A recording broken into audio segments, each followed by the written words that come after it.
BA part second के विद्यार्थियों, मैं डॉक्टर नीलम पालीवाल। कल आपको राधाकमल मुखर्जी के समाज मूल्यों के सिद्धांत के विषय में बताया। अब जो एक महत्वपूर्ण चीज़ है कि उसमें मूल्य और गैर मूल्य दोनों को समझना, उन्होंने दो तरीके की बातें कही। मुखर्जी ने सबसे पहले व्यक्ति, समाज और मूल्यों के बीच पाए जाने वाले संबंध को कैसे दर्शाया, उसको देखना है आपको। मुखर्जी ने दीपक की बत्ती, तेल और ज्योति का उदाहरण दिया। उन्होंने समाज को तेल कहा, व्यक्ति को बाती एवं मूल्यों को ज्योति। उनका मानना था तेल के बिना बाती यानी व्यक्ति अधूरी है, ज्योति मूल्यों के बिना बाती और तेल व्यक्ति और समाज दोनों निरर्थक हैं। अर्थात मूल्य व्यक्ति और समाज के जीवन में ज्योति जलाता है। मुखर्जी कहते हैं मनुष्य और समाज तैरती हुई बत्ती और तेल के बीच चलने वाले आदान प्रदान से अच्छी स्थिर ज्योति पनपती है और हमारे नीरस और निरानंद विश्व को प्रकाशित करती है।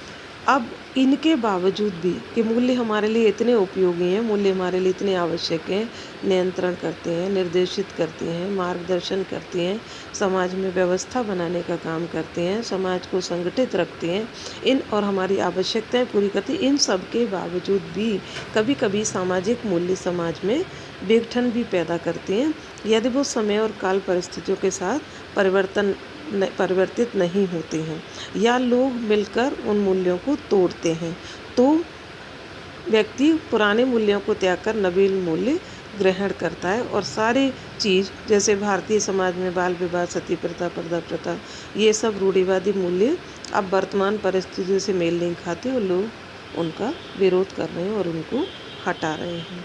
तो क्या होते हैं गैर मूल्य? मुखर्जी ने मूल्यों के साथ साथ अपमूल्य या गैर मूल्य, डिस वैल्यूज है ना, उनकी भी चर्चा की। उनका मानना है कि समाज में मूल्यों के साथ साथ अपमूल्य भी पाए जाते हैं। अब गैर मूल्य क्या होती हैं?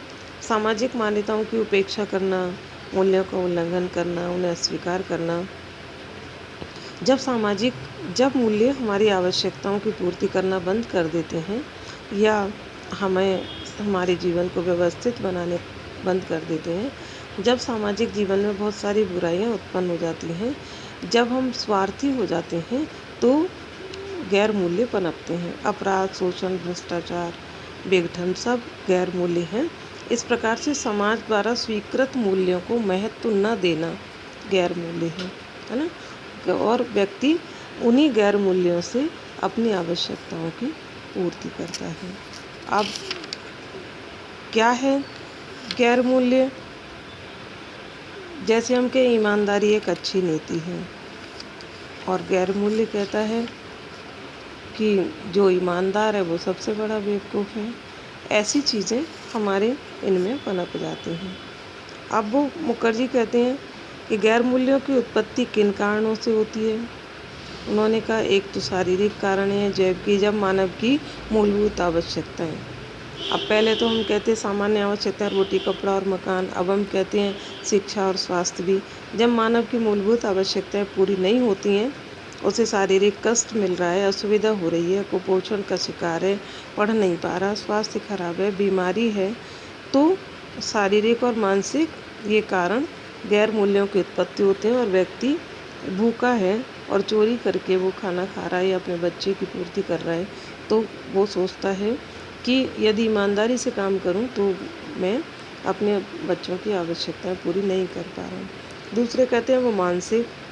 जब मनुष्य में प्रेम, प्रतिष्ठा, प्रतिस्थिति और सुरक्षा यानी जब स्नेह का अभाव हो जाए, घृणा पनपने लग जाए, जब दूसरों के प्रति ईर्ष्या पनपने लग जाए, तो हमारी आवश्यकताओं में बाधा पड़ती है और ये तनाव और संघर्ष होता है, तब भी गैर मूल्यों का जन्म होता है।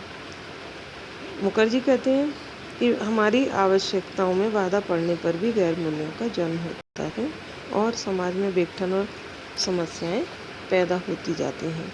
तो हमें देखना है कि पूरे समाज में हमें क्या करना है, जितने भी गैर मूल्य पनप गए उन गैर मूल्यों को हमें हटाना पड़ेगा। और जो भी समाज में हमें अपने समाज से अनुकूलन करना है, तो उन गैर मूल्यों को हमको हटाना ही पड़ेगा, क्योंकि यदि कोई समाज अपने अस्तित्व को बनाए रखना चाहता है तो उसे व्यक्तित्व के सर्वोच्च मूल्यों की नियमित रूप से पूर्ति करनी चाहिए। मानव समाज और कल्याण के लिए मूल्यों का पालन और संरक्षण आवश्यक है, नहीं तो मूल्यों के अभाव में समाज आदिकालीन बर्बर स्तर पर पहुंच जाएगा। तो यदि मूल्य क्या है? सभ्य और सुसंस्कृत समाज की पहचान है। मूल्यों के बिना मानव का जीवन घिनौना, पशुवत और हो जाएगा। इसलिए सामाजिक मूल्य मानव के जीवन के लिए बेहद आवश्यक है। तो जो